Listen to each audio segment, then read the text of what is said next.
Goeienaand my boetie en sissa, wees gegroet in die wonderlike naam van Jesus op hierdie geseënde Vrydag aand. Ek hoop dat julle 'n goeie dag gehad en vir die van julle wat nou kan hierdie naweek ingaan om te rus, hoop ek en bid ek definitief dat julle goeie rus sal kry. En die wat moet werk, bid ek vir julle vir krag en vir wysheid. Kom ons bid. Here, baie dankie vir nog 'n dag wat in ons lewens toegevoeg was. Liewe Here, dankie dat U hand elke dag oor ons is.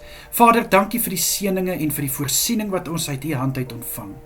Liewe Here, dankie dat U so goed is vir ons. Liewe Here, ons verdien dit nie. Ons weet dit kom alles uit U genade. En daarvoor sê ek vir U so dankie. Here, ek bid vanaand dat U asseblief vir elke boetie en sissa van my wat kan gaan slaap, nie net vanaand nie, maar in die aande van hierdie naweek wat voorlê, sal seën met 'n soete nagrus. Vader, mag hulle goeie rus inkry. Ek bid in Jesus naam, ekskuus, dat hulle slaap soet sal wees, rustig sal wees. Vader, mag hulle kalmte beleef wanneer hulle slaap. Ek bid dat daar stilte sal wees in hulle gedagtes en in hulle harte, sodat selfs hulle drome rustigheid en blydskap sal ervaar. Asseblief, liewe Here, mag daar niks wees wat hulle nagrus gaan kom steur nie, in Jesus Christus naam. En dan vir die wat werk in hierdie aande, Here, bid ek in U kosbare naam, dat hulle versterk sal wees. Liewe Here, dat hulle goeie moed sal hê, wysheid en insig, om hulle beste te kan doen en gee, wanneer hulle werk. Asseblief, Here, en dankie vir die voorbeeld wat hulle stel, om ten spyte van families met wie hulle nie altyd tyd kry nie, nog steeds te werk om vir hulle te sorg. Dankie, Here, ek bid vir 'n seën oor hierdie boetas en sissas van my.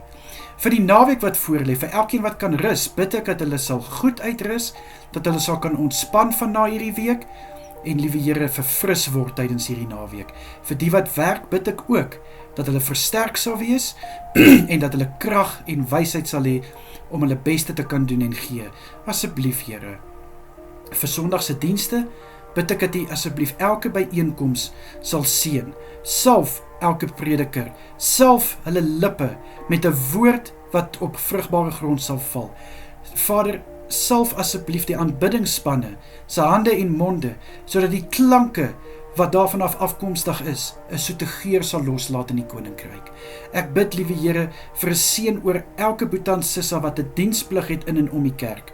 Liewe Here, dankie dat hulle self diensbaar stel om 'n servant te wees in U koninkryk.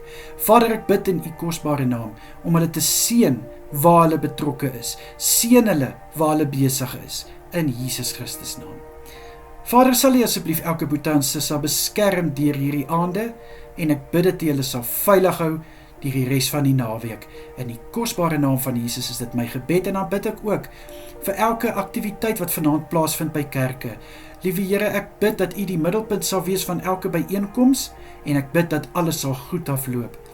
Vir selgroepe wat by mekaar kom vanaand, Here, bid ek dat U asseblief hierdie groepe sal seën.